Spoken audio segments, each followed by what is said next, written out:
حضرت عائشہ صدیقہ رضی اللہ تعالیٰ عنہ فرماتی ہیں ایک عورت تھی اور اسے نبی پاک صلی اللہ تعالیٰ علیہ وسلم نے وہ کلمہ پڑھ کے مسلمان ہوئی، مدینہ طیبہ آ گئی تو حضور نے مسجد نبوی شریف میں اس کے لیے مکان، ایک سادہ سا کمرہ ساتھ مسجد کے بنوا دیا، وہیں رہنے لگی۔ اکثر وہ سیدہ طیبہ کے پاس آتی تو حضرت عائشہ صدیقہ رضی اللہ تعالیٰ عنہ فرماتی ہیں وہ بڑی باتیں سناتی اور آخر میں کہتی وہ ہار والا دن بھی بڑا عجیب دن تھا اور میرے رب کی قدرتوں کا دن تھا، وہ بھی بڑا عجیب دن تھا۔ سیدہ عائشہ صدیقہ رضی اللہ تعالیٰ عنہ ایک دن فرمانے لگی کہ تو ہار والے دن کا بڑا ذکر کرتی ہے، وہ کیا دن تھا؟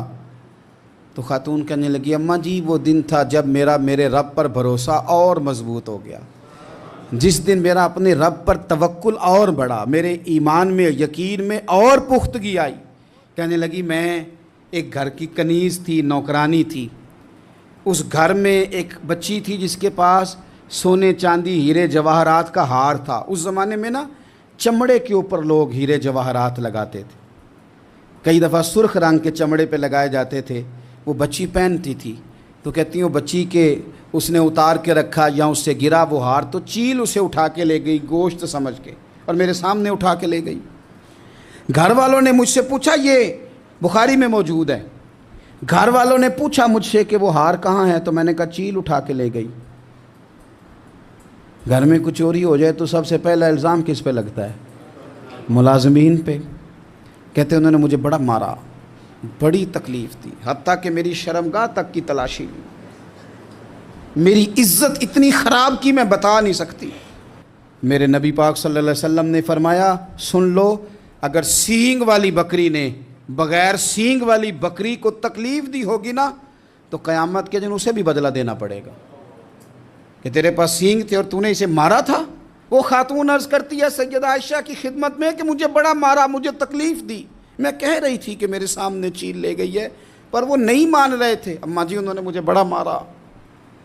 حضرت عائشہ صدیقہ کہتی ہیں پھر کیا ہوا؟ کہنے لگی اماں جی جب کوئی میرا مددگار نہ رہا، مجھے تکلیف دے رہے تھے، رسوا کر رہے تھے، تو میں نے اپنے رب سے مدد چاہی، میرے رب کی طرف میں نے توجہ کی، میں نے کہا مالک اب تو ہی میرا مددگار ہے۔ کہتی ہے وہ مجھے مار رہے تھے تو وہ چیل جو ہار لے گئی تھی وہی لے کے واپس آ گئی اور ہمارے سروں کے قریب لا کے اس نے جب اس ہار کو پھینکا وہ مجھے چھوڑ کے سائیڈ پہ ہوئے، وہ میری بے گناہی جان گئے، لیکن آپ کو بتاؤں اس دن سے میرا اپنے رب پر یقین اور بڑھ گیا۔ مجھے سمجھ آ گئی کہ جب انسان پورا ٹوٹ جاتا ہے اور جب کوئی چاروں جانب اس کا مددگار نہیں ہوتا تو رب تو ہوتا ہے نا، اللہ تو اس کا مددگار ہوتا ہے نا، وہ تو پھر اپنے اس بندے کی مدد کرتا ہے نا، پھر وہ تو توانائی دیتا ہے نا، وہ تنہا نہیں چھوڑتا، وہ تو آنسوؤں والوں کے آنسوؤں پہ بڑا کرم فرماتا ہے، وہ تو قسم پرسی میں آ جاتا ہے، اس کی رحمت بڑھ کے استقبال کر لیتی۔ مصطفیٰ کریم بیٹھے تھے تو سیدہ عائشہ صدیقہ رضی اللہ تعالیٰ نے عرض کی یا رسول اللہ صلی اللہ علیہ وسلم وہ دیکھیں سیدہ فاطمہ آ گئی ہیں، وہ دیکھیں بی بی صاحبہ بغیر بتائے آ گئیں۔ حضرت فاطمہ الزہرا آئی تو حضور نے فرمایا فاطمہ بغیر اطلاع کے؟ حضور چھوٹا سا کام تھا، کیسے آئی ہو؟ تو بی بی صاحبہ نے عورتوں کا پلو ہوتا ہے چادر کا، پلو کھولا تو ایک روٹی بندھی ہوئی تھی، ایک روٹی چادر میں، یہاں لوگ زیور باندھتے ہیں، دولت باندھتے ہیں، ایک روٹی حضرت فاطمہ نے پلو میں باندھی، کھول کے پیش کی، کہا بیٹے یہ کیا ہے؟ کہا ابا جی کئی دنوں سے گھر میں روٹی نہیں پکی تھی، آج علی کچھ جون لائے تھے، پیسے ہیں، چند روٹیاں بنی ہیں، تو بچوں نے تو کھا لیا، تو میرے سامنے بھی ایک روٹی آئی تھی، میں نے لقمہ توڑا ہے تو مجھے خیال آیا پتہ نہیں مصطفیٰ نے کھایا ہے کہ نہیں کھایا، پتہ نہیں حضور نے روٹی کھائی ہے کہ نہیں، تو حضور میں لے کے حاضر ہو گئی ہوں، مہربانی فرمائیں۔ تو فرمایا بیٹے بیٹھ جا۔ حضرت فاطمہ بھی بیٹھ گئی، سیدہ عائشہ کہتی حضور بھی بیٹھ گئے۔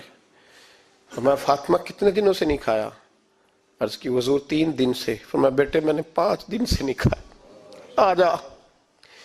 دونوں باپ بیٹی مل کے کھاتے ہیں، روٹی 2 حصوں میں حضور نے بانٹی، فرمایا چلا جی تو کھا، آدھی میں کھاتا ہوں۔ حضرت فاطمہ نے لقمہ توڑ کے منہ میں رکھا تو رو پڑی، حضور 5 دن سے نہیں کھائی۔ فرمایا بیٹے چپ کر، ہمارا دنیا سے کیا تعلق، ایک پل رہ گیا ہے، بس اللہ پھر جنت کی ساری نعمتیں عطا فرما۔ رونے والی بات ہی نہیں ہے اس میں، بس ہمارا کیا تعلق، ایک پل ہے، پھر مالک بڑا کچھ عطا کرے گا۔